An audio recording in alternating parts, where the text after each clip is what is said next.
제가 육군에서 3년간 이런 정신교육을 담당했던 정훈장교로 있었습니다. 기억이 93년도 김영삼 정부 출범 이후에 굉장히 많은 정신교육 방식이 바뀌었습니다. 군의 민주주의와 정치적 중립성이 굉장히 강조되면서 정신교육의 근간이 김영삼 대통령 이후 바뀌었는데 이것이 윤석열 정부 들어와서 후퇴하는 것 같습니다. 국민의힘은 김영삼 대통령을 자신의 정당의 대통령이라고 내세우면 안 됩니다. 김영삼 대통령이 절대로 동의하지 않으실 것 같습니다. 이 교재의 문제점은 제가 이미 말씀드렸지만 크게 4가지 문제점이 있습니다. 첫 번째, 역사 왜곡이죠. 두 번째, 철진한 색깔론과 냉전적 사고입니다. 세 번째, 민주주의 파괴, 후퇴. 그리고 마지막은 군의 정치적 중립을 훼손하고 있는 것입니다. 특히나 이번에 문제가 된 독도 영토 문제는 있을 수 없는 일입니다. 국가 영토를 지키라는 국방부가 우리 영토를 도리어 외국에게 내주겠다는 어이없는 행보를 보인 것입니다. 일부에서 윤석열 대통령이 친일파다, 외국노다 이런 과도한 비판이 있는 것 알고 있습니다. 저는 동의하지 않습니다. 우리 국민으로 손에 뽑힌 대통령이 그러한 비판을 받는 것은 적절치 않다고 생각합니다. 그런데 대통령을 모셔야 될 대통령을 국정 운영을 뒷받침해야 될 장관과 관계자들이 이런 어이없는 행동에서 대통령이 그런 논란에 빠지도록 하는 게 맞습니까? 윤석열 대통령께서 다시 한번 말씀드리겠습니다. 경로만 하지 마시고요. 행동으로 보여주십시오. 신원식 장관 파면시키고 이번에 회의를 했었던 안보실 중심으로 회의가 있었던 모든 관계자들에 대한 조사와 함께 징계를 해야 됩니다. 그래야만 대통령께서 시중에서 어이없는 마타도 같은 친일파 논란에 빠지지 않게 되는 것입니다. 다시 한번 대통령께 부탁드립니다. 이런 일을 확실하게 끊어주십시오. 그게 대한민국 대통령입니다. 김건희 여사 특검을 비롯한 대장동 50억 클럽 특검이 어제 국회에서 통과됐습니다. 헌법과 국회법 절차대로 민주당 주도하에 그리고 야당과 함께 처리했습니다. 지난 4월 신속처리 안건으로 지정된 지 8달 만에 가결됐는데요.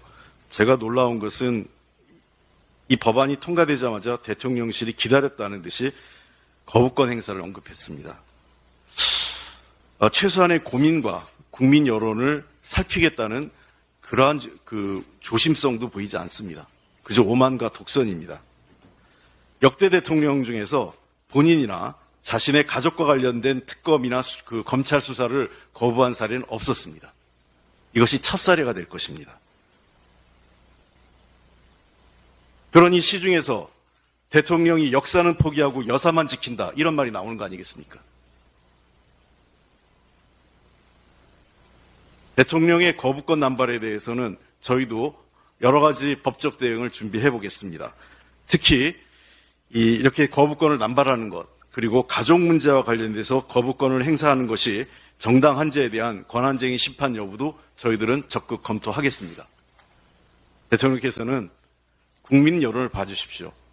야당이 일방적으로 야당 중심으로만 이 법을 처리했다고 보지 마시고 70%가 넘는 국민들이 이 법안을 지지하는 이유가 무엇인지를 헤아려 주시기 바랍니다. 오죽하면 조중동에서조차 대통령의 거부권 행사에 대한 우려 사설을 썼겠습니까? 민주당은 해야 될 일은 또박또박 해나가겠습니다. 1월 9일 날은 이태원 특별법을 통과시킬 예정입니다. 그리고 오늘 오후에 의장과 국회 사무처에 오송 참사, 최상병 사망 사건, 양평 고속도로 게이트 관련된 국정특위 구성 명단을 제출할 예정입니다. 이제 국정조사를 해야 됩니다. 의장께서는 국회법 절차에 따라 진행해 주시기 바랍니다. 빠른 시일 내에 1월 초에 조속하게 국정조사 특위를 구성해서 이 문제에 대한 명명백백하게 진실을 밝혀서 국민적 의혹을 해소해야 됩니다. 그것이 국회가 국민에게 해야 될 도리이자 책임입니다. 지난해 김진태 강원지사발 레고랜드 채무 불이행 사태로 촉발된 부동산 PF 시장 위기가 계속 확산되고 있습니다. 정부의 50조 파격 지원에도 중견건설사 태영이 워크아웃을 발표했습니다. 결국 위기가 현실화됐습니다. 시장과 국민들이 큰 충격을 받았습니다. 상위 16개 건설사 합산 PF 보증 규모가 28조 3천억에 달하는 심각한 상황입니다. 원칙적으로 건설사의 자기 책임이지만 심각하게 발화될 이유는 세 가지가 있습니다. 첫째, 지방건설사에 비해 나을 것이라 믿었던 수도권 중견회사의 워크아웃이라는 점입니다. 두 번째, 워크아웃의 직접적인 이유 중 하나가 고금리 원자재 가격 상승에 의한 재무 부담이며 이미 이에 따른 상황이 비슷한 다른 회사들로 확산될 가능성이 높다는 점입니다. 세 번째는 기업 대출의 절반가량이 건설, 부동산업에 몰려있는 제2금융권도 건설사 부실과 함께 동반 부실이 이루어질 가능성이 커졌다는 점입니다. 12월에만 중소건설사 40곳, 그리고 올해 종합건설사 총 366곳이 도산했습니다. 일각에선 제2의 레고랜드 사태에 재현될 가능성도 언급하고 있습니다. 그러나 정부는 뭘 했습니까? 지난 1년간 허송세월하고 PF 부실 만기 연장 돌려막기 땜질 처방만 했습니다. 결국 사건을 해결하고 문제를 해결하고 근원적 대책을 세우는 게 아니라 폭탄을 키워오고 폭탄 돌리기만 해온 겁니다. 이미 3분기 부동산 PF 대출 잔액이 134조 3천억에 이르고 있습니다. 이 책임의 항복판에는 최상목 신임 기획재정부 장관과 이복현 금융감독위원장이 있습니다. 책임이 큰 사람들을 중용하고 그 자리를 계속 유임시키는 게 윤석열 대통령의 인사 방침입니까? 책임이 큰 사람에게 더 큰 권한을 줘서 더 큰 문제를 일으키는 것이 윤석열 정부의 인사 방침입니까? 이해할 수 없습니다. 정부는 PF 부실 문제를 더 이상 방치하지 말고 이 문제에 책임 있는 사람은 과감하게 인사 조치하고 파면시키시기 바랍니다. 이상입니다.